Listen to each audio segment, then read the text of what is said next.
Maswerteng tanghali po mga ka-STL. Narito na po ang resulta ng STL Pangasinan para sa araw na to, first draw.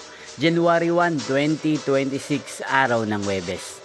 Naway ang mga natayaan niyo pong mga numero kanina ay manalo nawa ngayong tanghaling ito, 12 PM. Kaya't kunin niyo na po ang inyong mga ticket. Narito na po ang resulta. Ang mga numerong nanalo sa STL Pangasinan ngayong tanghaling ito, January 1, 2026, 12 PM first draw result 18 at 24 in exact order.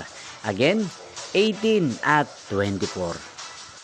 At ngayong tanghaling ito sa STL Pangasinan, atin pong i-shoutout at batiin ng Happy New Year si Kuya Herman ng Pangasinan. Shoutout po sa inyo Kuya Herman, sana po ay nasa maayos kayong kalagayan. Gain din sa lahat po ng mga taga Pangasinan dyan, shoutout po sa inyo at Happy New Year po sa inyong lahat. Inyo pong napanood ang resulta ng STL Pangasinan. Magkita-kita pong muli tayo mamayang 5 PM para sa second draw result ng STL Pangasinan.